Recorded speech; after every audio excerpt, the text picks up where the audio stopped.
अवसर दूंगा। मेरा आपसे निवेदन है, नहीं माननीय अखिलेश जी, आपने संसद की मर्यादा को आप बना के रखे हैं। कभी बजट भाषण के अंदर इस तरीके का नहीं हुआ, ये उचित नहीं है, ये उचित नहीं है। अखिलेश जी प्लीज, मैं आपको मौका दूंगा राज्यपाल अभिभाषण पे, प्लीज। नो, ये तरीका ठीक नहीं है। No,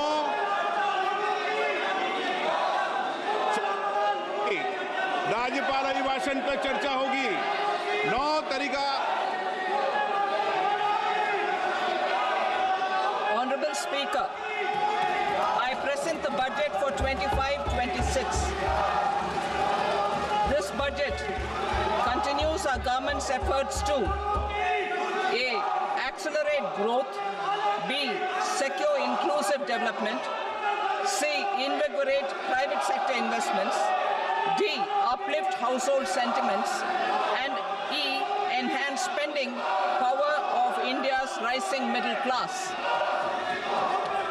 Together, we embark on a journey to unlock our nation's tremendous potential for greater prosperity and global positioning under the leadership of Honorable Prime Minister Shri Narendra Modi. As we complete the first quarter of the 21st century, continuing geopolitical headwinds suggest lower global economic growth over the medium term. However, our aspiration for a Vikasit Bharat inspires us, and the transformative work we have done during our government's first 2 terms guides us to march forward resolutely. Our economy is the fastest growing among all major economies. Our development track record for the past 10 years and structural reforms have drawn global attention. Confidence in India's capability and potential has only grown in this period.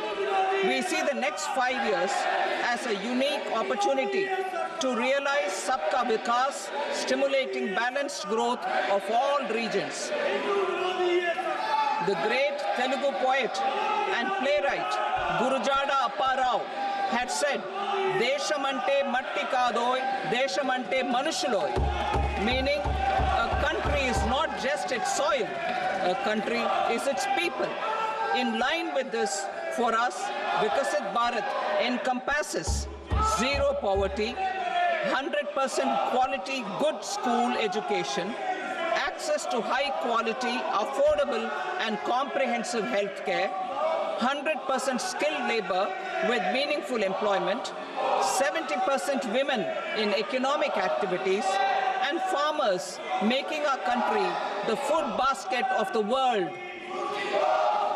In this budget, the proposed development measures span 10 broad areas, focusing on Garib, youth, Annadata, and Nari, spurring agricultural growth and productivity, building rural prosperity and resilience, taking everyone together on an inclusive growth path, boosting manufacturing and furthering Make in India, supporting MSMEs, enabling employment-led development, investing in people, economy, and innovation, securing energy supplies, promoting exports, and nurturing innovation.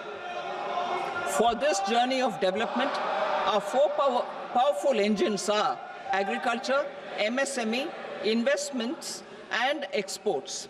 The fuel, our reforms, our guiding spirit, inclusivity, and the destination, Vikasit Bharat. This budget aims to initiate transformative reforms across 6 domains. During the first 5 years, these will augment our growth potential and global competitiveness. The domains are taxation, power sector, urban development, mining, financial sector, and regulatory reforms. Agriculture as the first engine. Now I move to specific proposals, beginning with agriculture as the first engine.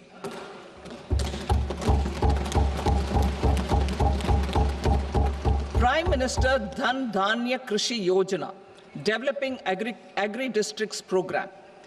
Motivated by the success of the Aspirational District Program, our government will undertake a Prime Minister Dhan Dhanya Krishi Yojana in partnership with states. Through the convergence of existing schemes and specialized measures, the program will cover 100 districts with low productivity, moderate crop intensity, and below average credit parameters. It aims to 1. Enhance agricultural productivity, 2. Adopt crop diversification and sustainable agricultural practices, 3. Augment post-harvest storage at the panchayat and block level, 4. Improve irrigation facilities, and 5. Facilitate availability of long-term and short-term credit. This program is likely to help 1.7 crore farmers. Building rural prosperity and resilience. A comprehensive multi-sectoral rural prosperity and resilience program will be launched in partnership with the states. This will address underemployment in agriculture through skilling, investment, technology, and invigorating the rural economy. The goal is to generate ample opportunities in rural areas so that migration is an option but not a necessity. The program will focus on rural women, young farmers, rural youth, marginal and small farmers, and landless families. The details are in Annexure A. Domestic best practices will be incorporated, and appropriate technical and financial assistance will be sought from multilateral development banks. In Phase 1, 100 developing agri-districts will be covered. Atmanirbharta in pulses. Our government is implementing the National Mission for Edible Oilseed for achieving Atmanirbharta in edible oils. Our farmers have the capability to grow enough for our needs and more. 10 years ago, we made concerted efforts and succeeded in achieving near self-sufficiency in pulses. Farmers responded to the need by increasing the cultivated area by 50%, and government arranged for procurement and remunerative prices. Since then, with rising incomes and better affordability, our consumption of pulses has increased significantly. Our government will now launch a 6-year mission for Atmanirbharta in pulses with a special focus on Tuar, Urad, and Masoor. Details are in Annexure B. Central agencies such as NAFED and NCCF will be ready to procure these 3 pulses as much as offered during the next 4 years from farmers who register with these agencies and enter into agreements. Comprehensive program for vegetables and fruits. It is encouraging that our people are increasingly becoming aware of their nutritional needs. It is a sign of a society becoming healthier. With rising income levels, the consumption of vegetables, fruits, and Shri Anna is increasing significantly. A comprehensive program to promote production, efficient supplies, processing, and remunerative prices for farmers will be launched in partnership with the states. Appropriate institutional mechanisms for implementation and participation of farmer-producer organizations and cooperatives will be set up. Makhana Board in Bihar. For this, there is a special opportunity for the people of Bihar. A Makhana Board will be established in the state to improve production, processing, value addition, and marketing of makhana. The people engaged in these activities will be organized into FPOs. The board will provide hand-holding and training support to makhana farmers and will also work to ensure they receive the benefits of all relevant government schemes. A national mission on high-yielding seeds will be launched, aimed at 1. Strengthening research ecosystem, 2. Targeted development and propagation of seeds with high yield, pest resistance, and climate resilience, and 3. Commercial availability of more than 100 seed varieties released since July 2024. India ranks second largest globally in fish production and aquaculture. Seafood exports are valued at 60,000 crore rupees. To unlock the untapped potential of the marine sector, our government will bring in an enabling framework for sustainable harnessing of fisheries from Indian exclusive economic zone and high seas, with a special focus on the Andaman and Nicobar and Lakshadweep Islands. For the benefit of lakhs of cotton growing farmers, I am pleased to announce a mission for cotton productivity. This 5-year mission will facilitate significant improvements in productivity and sustainability of cotton farming and promote extra long staple cotton varieties. The best of science and technology support will be provided to farmers. Aligned with our integrated 5F vision for the textile sector, this will help in increasing incomes of the farmers and ensure a steady supply of quality cotton for rejuvenating India's traditional textile sector. Kisan credit cards facilitate short-term loans for 7.7 crore farmers, fishermen, and dairy farmers. The loan limit under modified interest subvention scheme will be enhanced from 3 lakh rupees to 5 lakh rupees for loans taken through the KCC. For Atmanirbharta in urea production, our government had reopened 3 dormant urea plants in the eastern region. To further augment urea supply, a plant with annual capacity of 12.7 lakh metric tons will be set up at Namrup in Assam.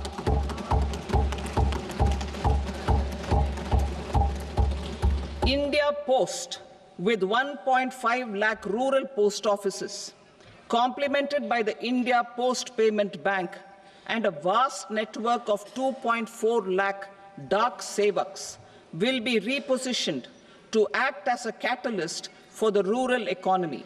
Details are at Annexure C.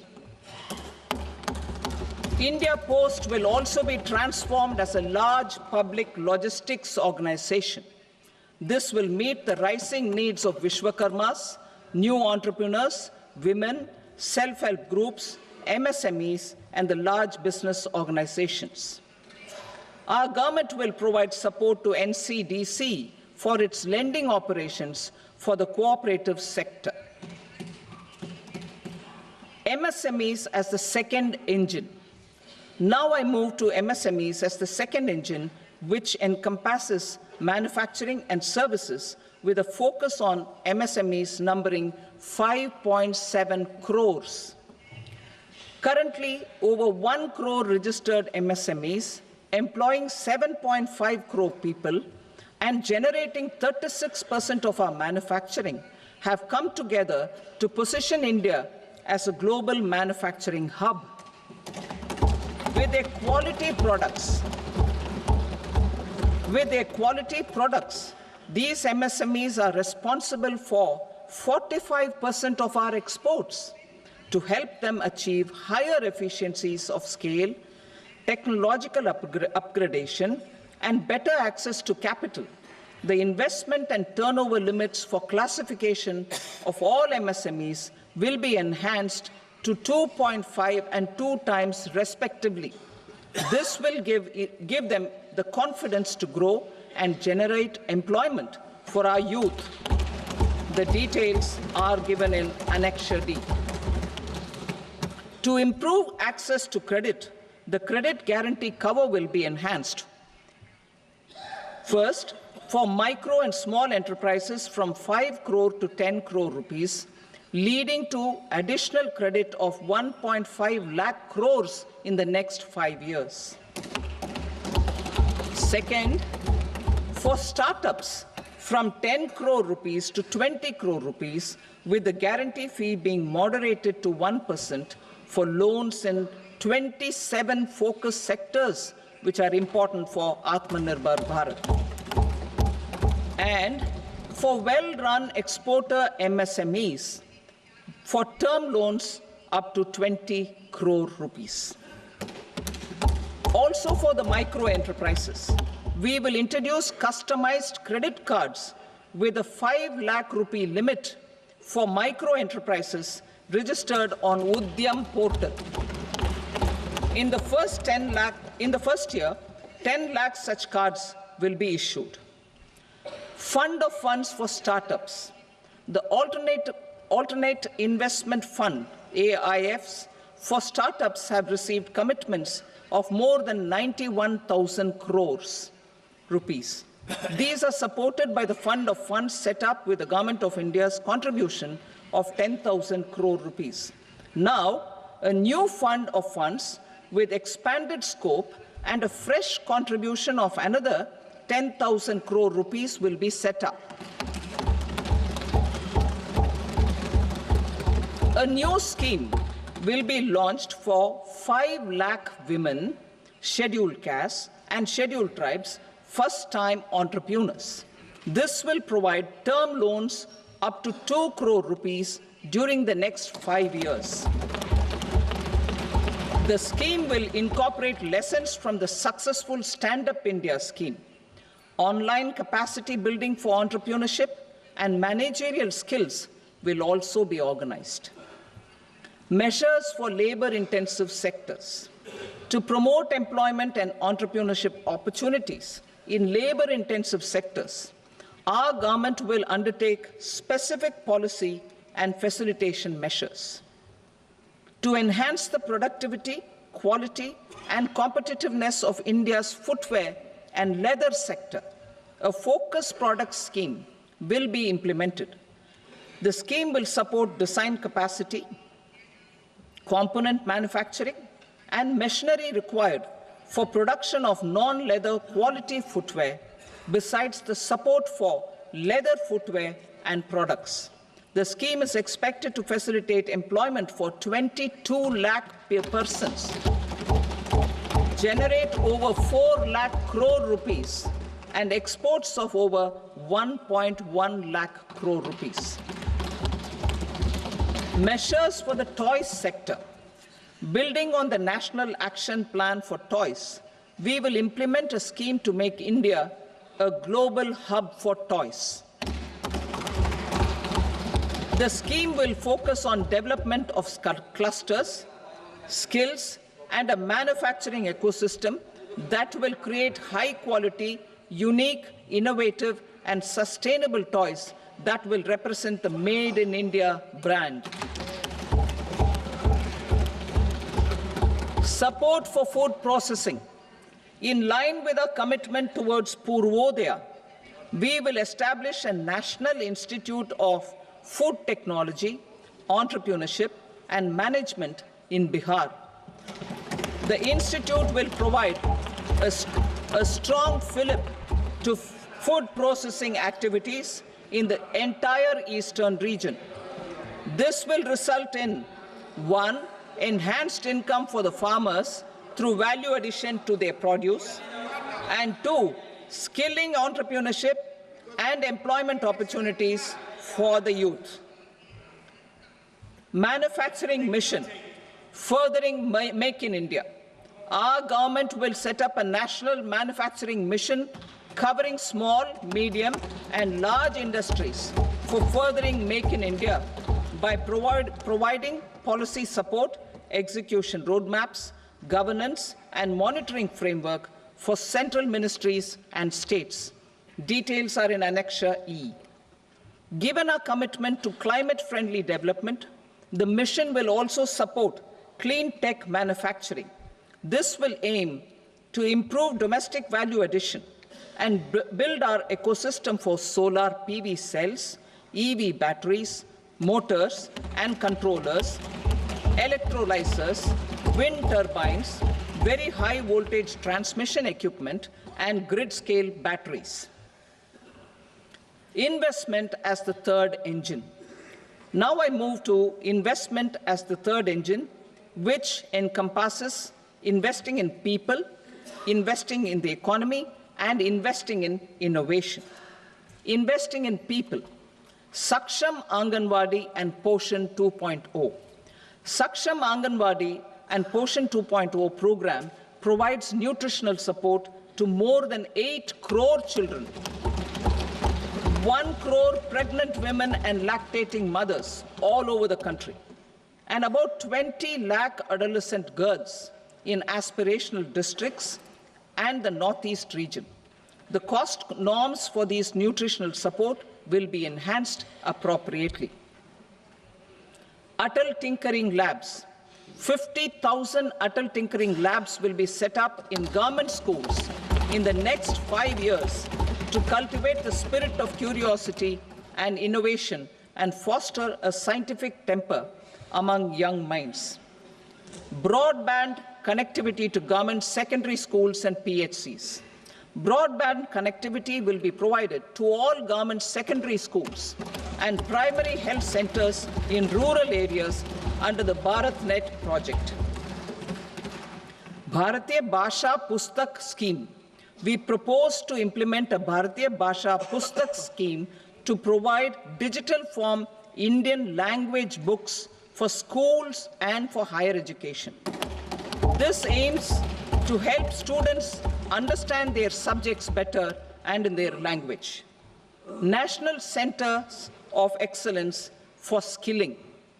Building on the initiative announced in the July 24 budget, 5 national centers of excellence for skilling will be set up with global expertise and partnerships to equip our youth with the skills required for Make for India, Make for the World manufacturing.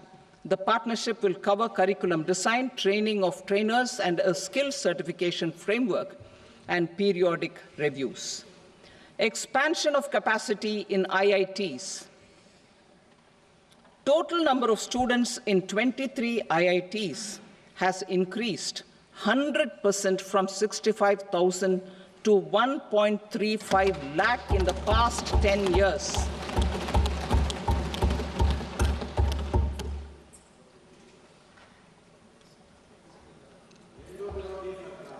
Additional infrastructure will be created in the 5 IITs started after 2014 to facilitate education for 6,500 more students.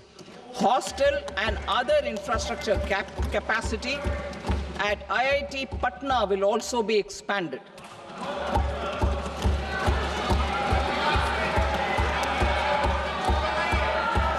Center of Excellence.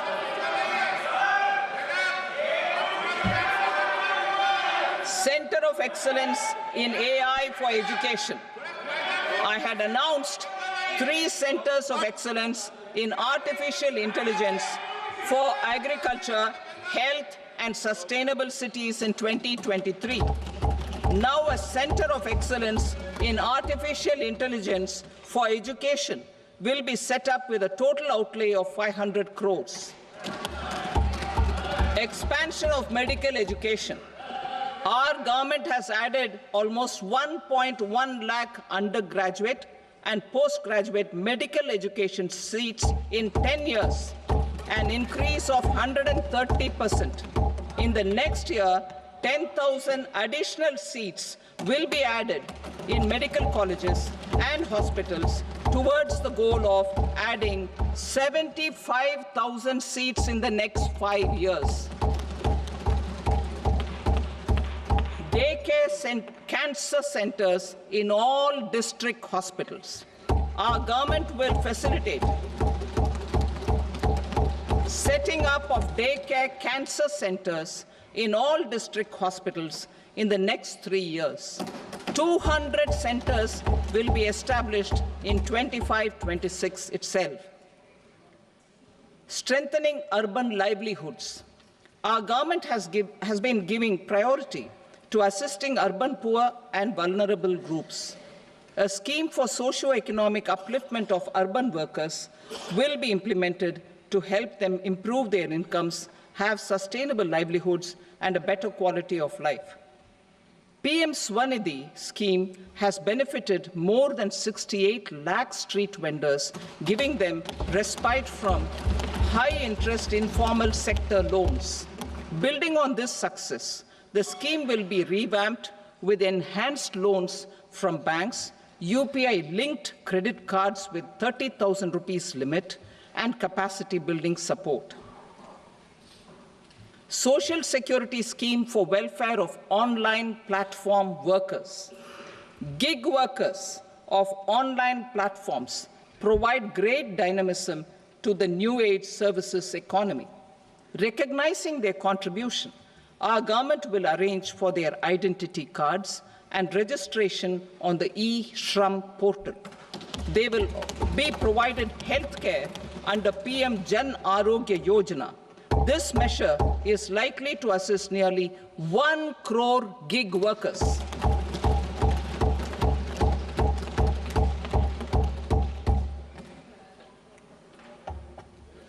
Investing in the economy.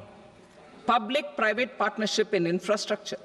Each infrastructure-related ministry will come up with a 3-year pipeline of projects that can be implemented in PPP mode. States will also be encouraged to do so and can seek support from the India Infrastructure Project Development Fund, which is a scheme to prepare PPP proposals. Support to states for infrastructure. An outlay of 1.5 lakh crore is proposed for the 50-year interest-free loans to states for capital expenditure and incentives for reforms. Building on the success of the first asset monetization plan announced in 2021, the second plan for 2025 to 30 will be launched to plow back capital of 10 lakh crore in new projects. Regulatory and fiscal measures will be fine-tuned to support the plan. Jal Jeevan Mission. Since 2019, 15 crore households representing 80% of India's rural population have been provided access to portable tap water connections. To achieve 100% coverage, I am pleased to announce the extension of this mission until 2028 with an enhanced total outlay. The mission's focus will be on the quality of infrastructure and O&M of rural piped water supply schemes through Jan Bhagidari. A separate MOU or separate MOUs will be signed with the states and union territories to ensure sustainability and citizen-centric water services delivery. Urban sector reforms. Building on the July budget proposals, urban sector reforms related to governance, municipal services, urban land and planning will be incentivized. Urban Challenge Fund. The government will set up an Urban Challenge Fund of 1 lakh crore rupees to implement the proposals for cities as growth hubs, creative redevelopment of cities, and for water and sanitation purposes announced in the July budget. This fund will finance up to 25% of the cost of bankable projects, with a stipulation that at least 50% of the cost is funded from bonds, bank loans, and PPPs. An allocation of 10,000 crore is proposed in 2025-26. Power sector reforms. We will incentivize electricity distribution reforms and augmentation of intra-state transmission capacity by states. This will improve financial health and capacity of electricity companies. Additional borrowing of 0.5% of GSDP will be allowed to states contingent on these reforms. Nuclear energy mission for Vikasit Bharat. Development of at least 100 gigawatt of nuclear energy by 2047 is essential for our energy transition efforts. For an active partnership with the private sector towards this goal, amendments to the Atomic Energy Act and the Civil Liability for Nuclear Damage Act will be taken up. A nuclear energy mission for research and development of small modular reactors with an outlay of 20,000 crore will be set up. At least 5 indigenously developed small modular reactors will be operationalized by 2033. Shipbuilding. The shipbuilding financial assistance policy will be revamped to address cost disadvantages. This will also include credit notes for shipbreaking in Indian yards to promote the circular economy. Large ships above a specified size will be included in the infrastructure harmonized master list. Shipbuilding clusters will be facilitated to increase the range, categories, and capacity of ships. This will include additional infrastructure, facilities, skilling, and technology to develop the entire ecosystem. Maritime Development Fund. For long-term financing for the maritime industry, a Maritime Development Fund with a corpus of 25,000 crore rupees will be set up. This will be for distributed support and promoting competition. This will have up to 49% contribution by the government, and the balance will be mobilized from ports and from private sector. UDAN regional connectivity schemes. UDAN has enabled 1.5 crore middle-class people to meet their aspirations for speedier travel. The scheme has connected 88 airports, and operationalized 619 routes. Inspired by that success, a modified UDAN scheme will be launched to enhance regional connectivity to 120 new destinations and carry 4 crore passengers in the next 10 years. 4 crore additional passengers in the next 10 years. The scheme will also support helipads and smaller airports in hilly, aspirational, and northeast regional districts. Greenfield airports will be facilitated in Bihar to meet the future needs of the state. These will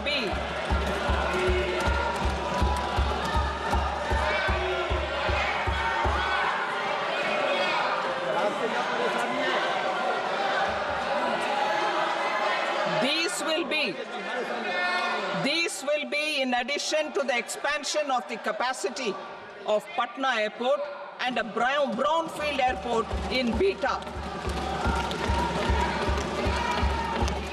Western Kosi Canal project in Mithilanchal. Financial support will be provided for the Western Kosi Canal ERM project, benefiting a large number of farmers, cultivating over 50,000 hectares of land in the Mithilanchal region of Bihar. Mining sector reforms. Mining sector reforms, including those for minor minerals, will be encouraged through sharing of best practices and institutions of a state mining index. A policy for recovery of critical minerals from tailings will be brought out. Under the special window for affordable and mid-income housing, SWAMI, 50,000 dwelling units in stressed housing projects have been completed and keys handed over to home buyers. Another 40,000 units will be completed in 2025, further helping middle-class families who are paying EMIs on loans taken for apartments while also paying rent for their current dwellings. Building on this success, Swami Fund 2 will be established as a blended finance facility with contribution from the government, banks and private investors. This fund of 15,000 crore rupees will aim for expeditious completion of another 1 lakh units. PM Gati Shakti data for private sector. For furthering PPPs and assisting the private sector in project planning, access to relevant data and maps from the PM Gati Shakti portal will be provided. Tourism for employment-led growth. Top 50 tourist destination sites in the country will be developed in partnership with states through a challenge mode. Land for building key infrastructure will have to be provided by the states. Hotels in these destinations will be included in the infrastructure harmonized list. The following measures will be taken for facilitating employment-led growth: organizing intensive skill development programs for our youth, including in institutes of hospitality management, providing mudra loans for homestays, improving ease of travel and connectivity to tourist destinations, providing performance-linked incentives to states for effective destination management, including tourist amenities, cleanliness, and marketing efforts, and introducing streamlined e-visa facilities along with visa fee waivers for certain tourist groups. Continuing with the emphasis on places of spiritual and religious significance, in the July budget, there will be a special focus on destinations related to the life and times of Lord Buddha. Medical tourism and heal in India. Medical tourism and heal in India will be promoted in partnership with the private sector, along with capacity building and easier visa norms. Investing in innovation. To implement private sector-driven research, development, and innovation initiatives announced in the July budget, I am now allocating 20,000 crore rupees for this purpose. A deep tech fund of funds will also be explored to catalyze the next generation startups as a part of this initiative. In the next 5 years, under the PM Research Fellowship Scheme, we will provide 10,000 fellowships for technological research in IITs and IISc with enhanced financial support. The second gene bank with 10 lakh germplasm lines will be set up for future food and nutritional security. This will provide conservation support to both public and private sectors for genetic resources. We will start a national geospatial mission to develop foundational geospatial infrastructure and data. Using PM Gati Shakti, this mission will facilitate modernization of land records, urban planning, and design of infrastructure projects. A Gyan Bharatam mission for survey, documentation, and conservation of our manuscript heritage with academic institutions, museums, libraries, and private collectors will be undertaken to cover more than 1 crore manuscripts. We will set up a national digital repository of Indian knowledge systems for knowledge sharing. Now I move to exports as the fourth engine.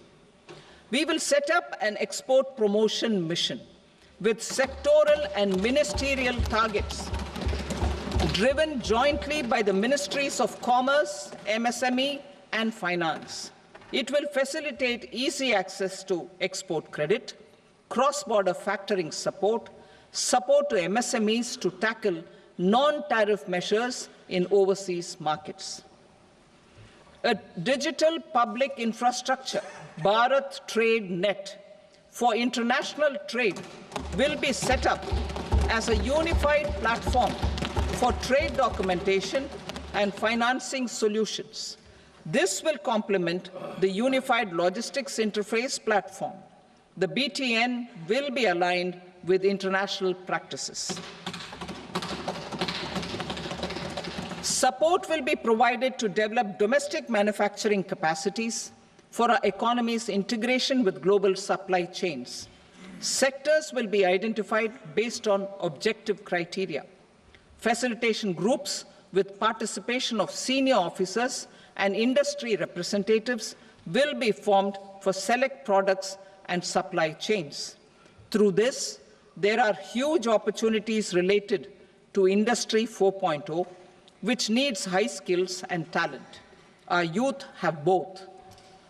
Our government will support the domestic electronic equipment industry to leverage this opportunity for the benefit of our youth. A national framework will be formulated as guidance to states for promoting global capability centers in emerging Tier 2 cities. This will suggest measures for enhancing availability of talent and infrastructure, building bylaw reforms, and mechanisms for collaboration with industry. Our government will facilitate upgradation of infrastructure and warehousing for air cargo, including high-value perishable horticultural produce. Cargo screening and customs protocol will be streamlined and made user-friendly. Reforms as the fuel. Over the past 10 years, our government has implemented several reforms for convenience of taxpayers, such as faceless assessment, 2, taxpayer charter, 3, faster returns, 4, almost 99% returns being on self-assessment, and 5, Vivad se Vishwas scheme.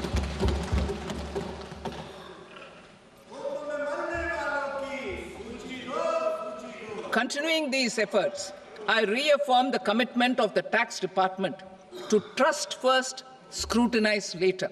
I also propose to introduce the new income tax bill next week. I will detail the indirect tax reforms and changes in direct taxes in Part B. Financial sector reforms. The FDI limit for the insurance sector will be raised from 74 to 100%. This enhanced limit will be available for those companies which invest the entire premium in India.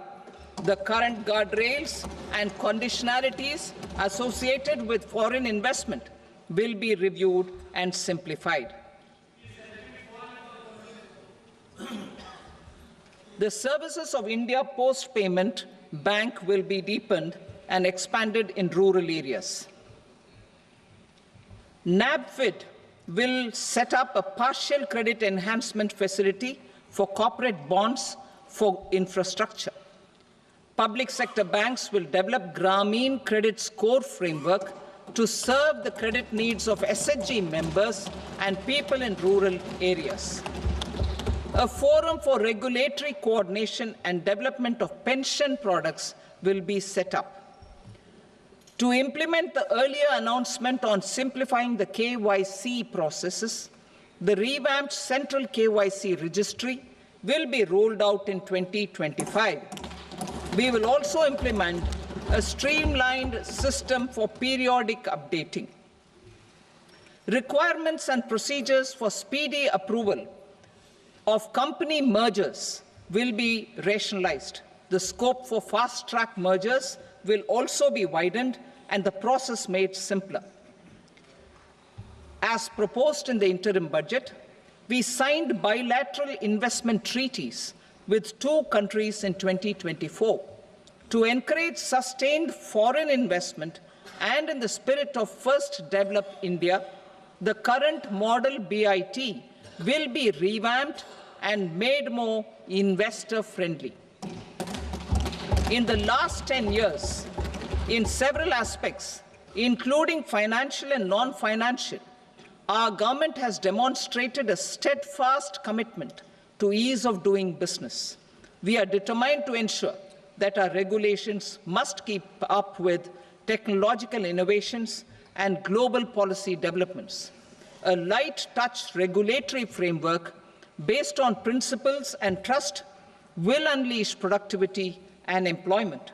Through this framework, we will update regulations that were made under old laws. To develop this modern, flexible, people-friendly, and trust-based regulatory framework appropriate for the 21st century, I propose 4 specific measures. A high-level committee for regulatory reforms will be set up for a review of all non-financial sector regulations, certifications, licenses, and permissions. The committee will be expected to make recommendations within a year. The objective is to strengthen trust-based economic governance and take transformational measures to enhance ease of doing business, especially in matters of inspection and compliances. States will be encouraged to join in this endeavor. An investment friendliness index of states will be launched in 2025 to further the spirit of competitive, cooperative federalism. Under the Financial Stability and Development Council, a mechanism will be set up to evaluate impact of the current financial regulations and subsidiary instructions. It will also formulate a framework to enhance their responsiveness and development of the financial sector. In the Vishwas Act 2023, more than 180 legal provisions were decriminalized. Our government will now bring up the Vishwas Bill 2.0 to decriminalize more than 100 provisions in various laws. I now move to fiscal policy. In the July budget, I had committed to staying the course for fiscal consolidation. Our endeavor will be to keep the fiscal deficit each year such that central government debt remains on a declining path as a percentage of the GDP. The roadmap for the next 6 years has been detailed in the FRBM statement. Revised estimates for 2024-25.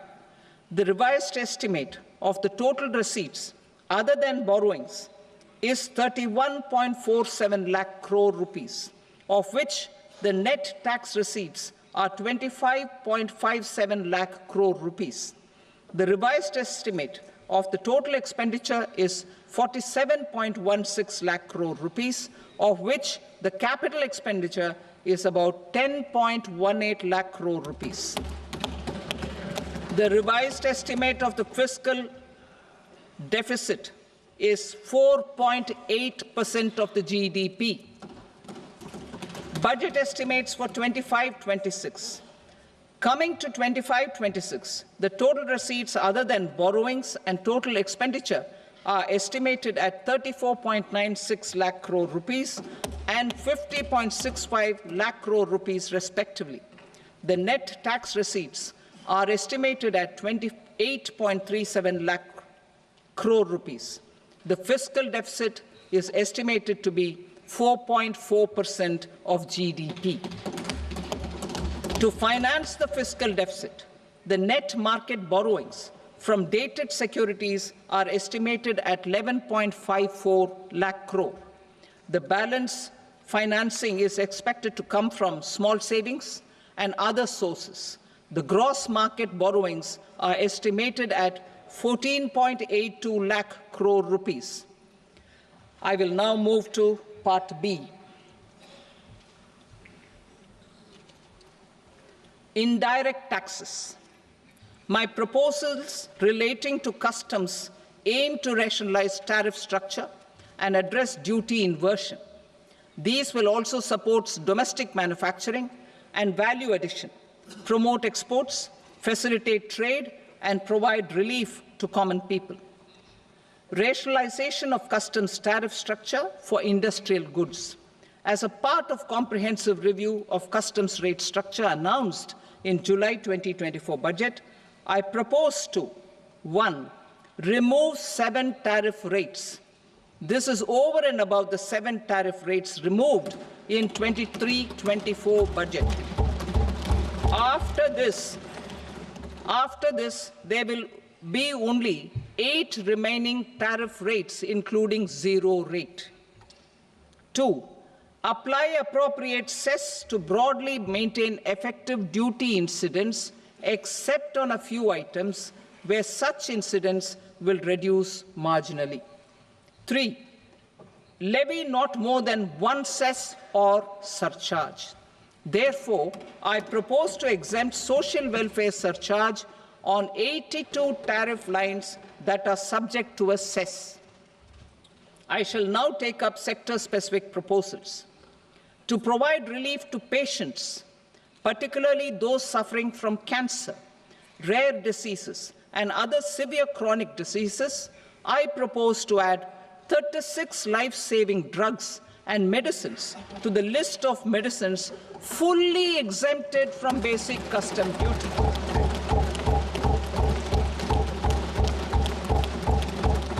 I also propose to add 6 life-saving medicines to the list attracting concessional custom duty of 5%. Full exemption and concessional duty will also respectively apply on the bulk drugs for manufacture of the above. Specified drugs and medicines under patient assistance programs run by the pharmaceutical companies are fully exempt from BCD, provided the medicines are supplied free of cost to the patients. I propose to add 37 more medicines along with 13 new patient assistance programs. Support to domestic manufacturing and value addition. Critical minerals. In the July 2024 budget, I had fully exempted BCD on 25 critical minerals that are not domestically available.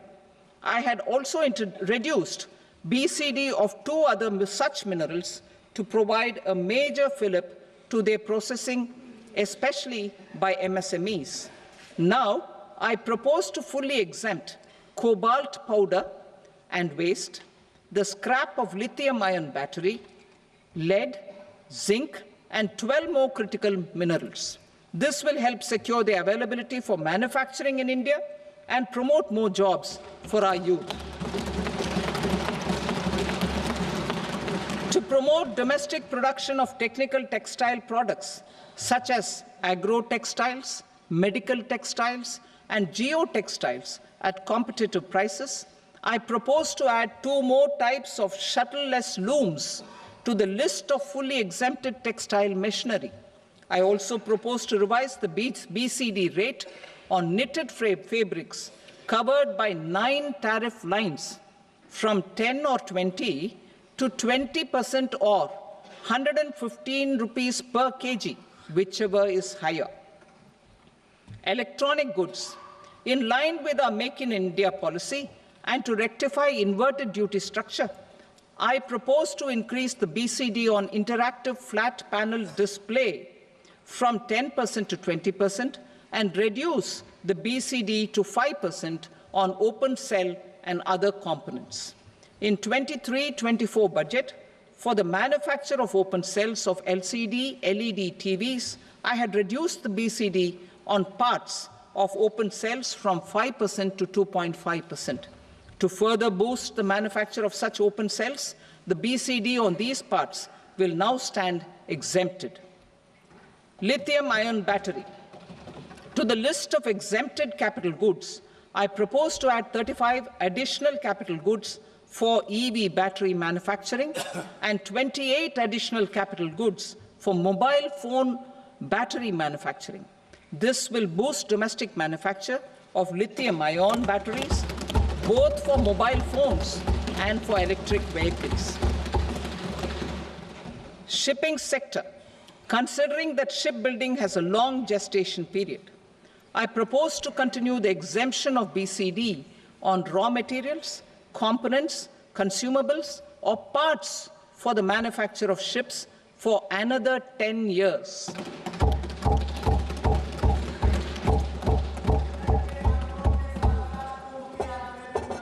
I also propose the same dispensation for shipbreaking to make it more competitive. Telecommunication. To prevent classification disputes, I propose to reduce the BCD from 20% to 10% on carrier-grade Ethernet switches to make it at par with non-carrier-grade Ethernet switches. Export promotion. To facilitate exports of handicrafts, I propose to extend the time period for export from 6 months to 1 year, further extendable by another 3 months if required.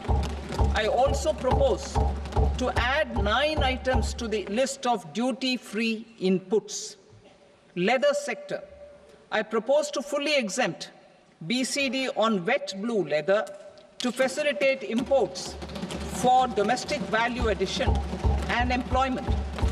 I also propose to exempt crust leather from 20% export duty to facilitate exports by small tanners. Marine products. To enhance India's competitiveness in the global seafood market, I propose to reduce BCD from 30% to 5% on frozen fish paste, surimi, for manufacture and export of its analog products. I also propose to reduce BCD from 15% to 5% on fish hydrolysates for manufacture of fish and shrimp feed. In July 2024 budget, to promote development of domestic MROs for aircraft and ships, I had extended the time limit for export of foreign origin goods that were imported for repairs from 6 months to 1 year and further extendable by 1 year. I now propose to extend the same dispensation for railway goods. Time limit for provisional assessment. Presently, the Customs Act 1962 does not provide any time limit to finalize provisional assessments, leading to uncertainty and cost to trade. As a measure of promoting ease of doing business, I propose to fix a time limit of 2 years, extendable by a year, for finalizing the provisional assessment.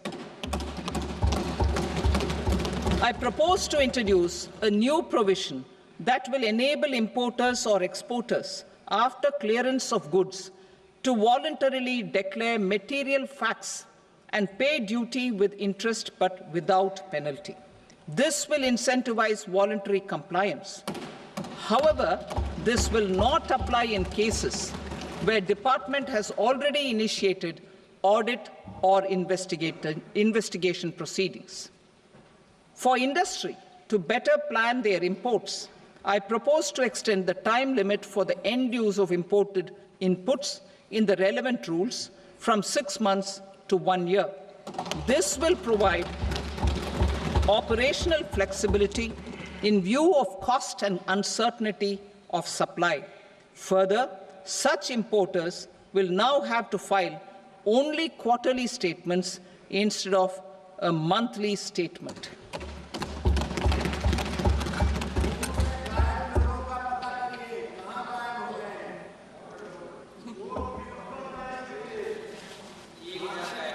I now come to my direct tax proposals. In Part A, I have briefly underlined taxation reforms as one of key reforms to realize our vision of Vikasit Bharat. In respect of criminal law, our government had earlier ushered in Bharatiya Nyaya Sanhita, replacing Bharatiya Danda Sanhita.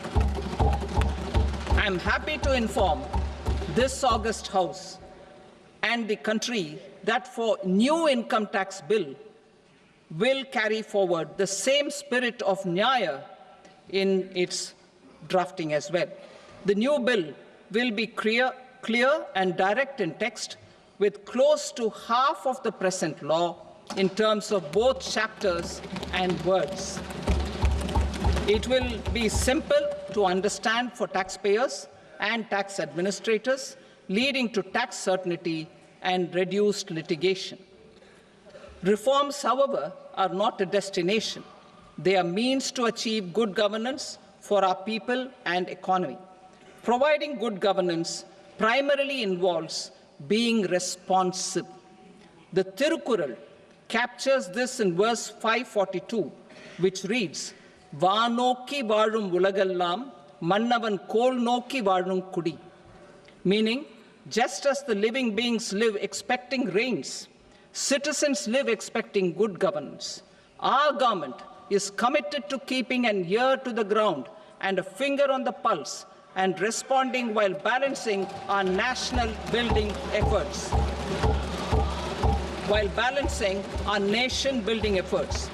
The following measures will detail just how our government will, under the guidance of PM Modi, has taken steps to understand and address. I repeat that sentence, sir. The following measures will detail just how our government, under the guidance of PM Modi, has taken steps to understand and address the needs voiced by our citizens. My tax proposals are guided by this spirit. The objectives of my proposals are as follows: personal income tax reforms with special focus on middle class, rationalization of TDS and TCS for easing difficulties, encouraging voluntary compliance, reducing compliance burden, ease of doing business, employment and investment. I will come to my proposal on personal income tax towards the end. TDS and TCS, rationalization for easing difficulties. I propose to rationalize tax deduction at source, TDS, by reducing the number of rates and thresholds above which TDS is deducted. Further, threshold amounts for tax deduction will be increased for better clarity and uniformity. The limit for tax deduction on interest for senior citizens is being doubled from the present 50,000 rupees to 1 lakh rupees. Similarly, the annual limit of 2.40 lakh rupees for TDS on rent is being increased to 6 lakh rupees. This will reduce the number of transactions liable to TDS, thus benefiting small taxpayers receiving small payments. The threshold to collect tax at source, the TCS, on remittances under RBI's liberalized remittance scheme, the LRS, is proposed to be increased from 7 lakh to 10 lakhs. I also propose to remove TCS on remittances for education purposes, where such remittances is out of a loan taken from a specified financial institution. Both TDS and TCS are being applied on any transaction related to sale of goods. To prevent such compliance difficulties, I propose to omit the TCS. I also propose that the provisions of the higher TDS deduction will now apply only in non-PAN cases. In July 2024, the delay for payment of TDS up to the due date of filing statement was decriminalized. I propose to provide the same relaxation to TCS provisions as well. The government under the leadership of Prime Minister Modi believes in Sabka Saath, Sabka Vikas, Sabka Vishwas and Sabka Prayas. In line with this, we brought in updated return facility in 2022 for voluntary compliance by taxpayers who had omitted to report their correct income. Our trust in taxpayers was proved right. Nearly 90 lakh taxpayers voluntarily updated their incomes by paying additional tax. Taking this trust further, I now propose to extend the time limit to file updated returns for any assessment year from the current limit of 2 years to 4 years.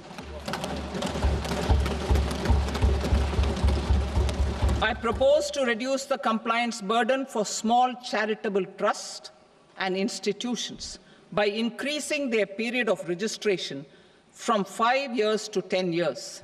It is also proposed that disproportionate consequences do not arise for minor defaults such as incomplete applications filed by charitable entities.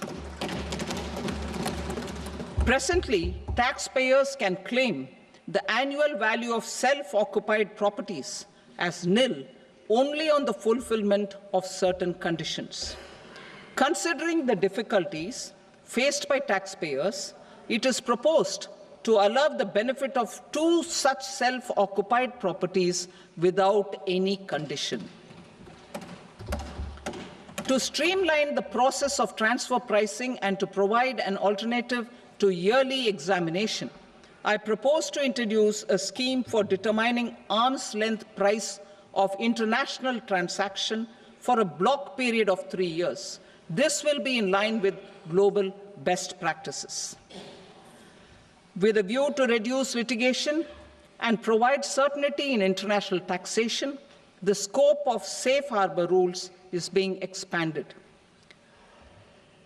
A number of senior and very senior citizens have very old national savings schemes accounts. As interest is no longer payable on such accounts, I propose to exempt withdrawals made from NSS by individuals on or after 29th August 2024. I am also proposing to allow similar treatment to NPS Vatsalya accounts as is available to normal NPS accounts subject to overall limits. In my speech in July 2024, I had promised that all processes, including giving effect to appellate orders, shall be digitalized and made paperless over the next 2 years. So I'm happy to announce that digitalization is being made operational now. In July 2024, we brought in the Vivad se Vishwas scheme to resolve income tax disputes pending in appeal. The scheme has received a great response, with nearly 33,000 taxpayers having availed of the scheme to settle their disputes. I have a few proposals to promote investment and employment. It is proposed to provide a presumptive taxation regime for non-residents who provide services to a resident company that is establishing or operating an electronics manufacturing facility. I further propose to introduce a safe harbor for tax certainty for non-residents who store components for supply to specified electronics manufacturing units. Presently, the tonnage tax scheme is available only to sea-going ships. The benefits of existing tonnage tax scheme are proposed to be extended to inland vessels registered under the Indian Vessels Act 2021 to promote inland water transport in the country. Extension for incorporation of startups. We continue to support the Indian startup ecosystem. I propose to extend the period of incorporation by 5 years to allow the benefit available to startups which are incorporated before 1/4/2030. In order to attract and promote additional activities in the IFSC, I am inter alia proposing specific benefits to ship leasing units, insurance offices, and treasury centers of global companies which are set up in IFSC. Further, to claim benefits, the cut-off date for commencement in IFSC has also been extended by 5 years to 31/3/2030. Category 1 and Category 2 AIFs are undertaking investments in infrastructure and other such sectors. I propose to provide certainty of taxation to these entities on the gains from securities. to promote funding from sovereign wealth funds and pension funds to the infrastructure sector, I propose to extend the date of making an investment by 5 more years up to 31st March 2030.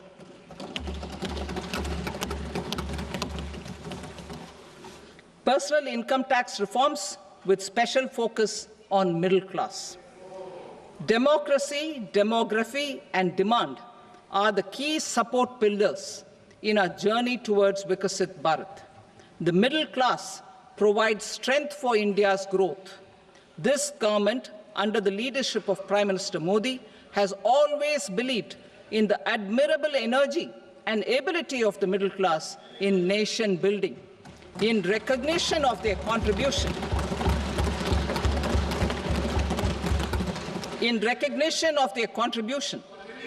we have periodically reduced their tax burden. Right after 2014, the nil tax slab was raised to 2.5 lakhs of rupees, which was further raised to 5 lakh rupees in 2019 and to 7 lakh rupees in 2023. This is reflective of our government's trust on the middle-class taxpayers.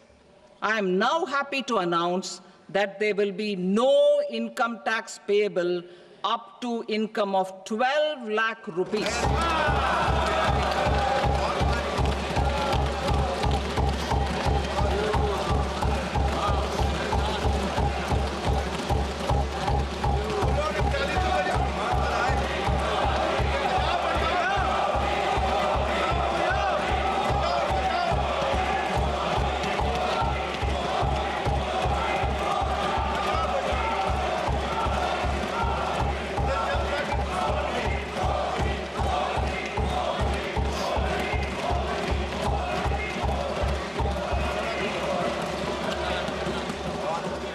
So, average income of 1 lakh per month, other than the special rate income such as capital gains, under the new regime. This limit will be 12.75 lakh for salaried taxpayers due to the standard deduction of 75,000. Slabs and rates are being changed across the board to benefit all taxpayers. The new structure will substantially reduce the taxes of the middle class and leave more money in their hands, boosting household consumption, savings, and investment. In the new tax regime, I propose to revise tax rate structures as follows: 0 to 4 lakh rupees nil, 4.8 lakh rupees to 4 to 8 lakh rupees 5%, 8 to 12 lakh rupees 10%, 12 to 16 lakh rupees 15%, 16 to 20 lakh rupees 20%, 20 to 24 lakh rupees 25%, and above 24 lakh rupees 30%. To taxpayers up to 12 lakh of normal income, other than special rate income such as capital gains. I read that again. To taxpayers up to 12 lakh of income, other than special rate income such as capital gains, tax rebate is being provided in addition to the benefit due to slab rate reduction in such a manner that there is no tax payable by them. The total tax benefit of slab rate changes and rebate at different income levels can be illustrated with a few examples. A taxpayer in the new regime with an income of 12 lakh rupees will get a benefit of 80,000 rupees in tax, which is 100% of tax payable as per the existing rates. A person having income of 18 lakh rupees will get a benefit of 70,000 rupees in tax, that is 30% of tax payable as per existing rates. A person with an income of 25 lakh gets a benefit of 1,10,000 rupees, that is 25% of his tax payable as per existing rates. Details of my tax proposals are given in the annexure. As a result of these proposals, Honorable Speaker, sir, revenue of about 1 lakh crore in direct taxes and 2,600 crores in indirect taxes will be foregone. Mr. Speaker, sir, with this, I commend the budget to this august House.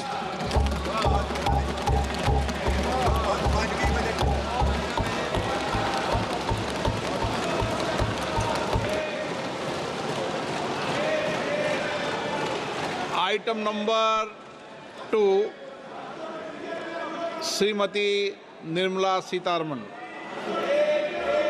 Sir, with your permission, I rise to lay on the table the following statements under Section 3(1) of the Fiscal Responsibility and Budget Management Act, 2003. Medium-term fiscal policy cum fiscal policy strategy statement and macroeconomic framework statement. Item number 3, Srimati Nirmala Sitharaman. Sir, with your permission, I rise to move for leave to introduce the Finance Bill 2025. प्रश्न ये है कि विधेयक को पुनर्स्थापित करने की अनुमति प्रदान की जाए। जो सदस्य इसके पक्ष में हाँ गए, जो सदस्य विरोध में ना गए, मेरे विचार में निर्णय हाँ वालों के पक्ष में हुआ, हाँ वालों के पक्ष में अनुमति प्रदान की जाती है। माननीय मंत्री जी, अब विधेयक को पुनर्स्थापित करें। Sir, I introduce the bill. Thank you. सभा की कार्रवाई सोमवार दिनांक 3 फरवरी 2025 को प्राप्त 11 बजे तक के लिए स्थगित की जाती है।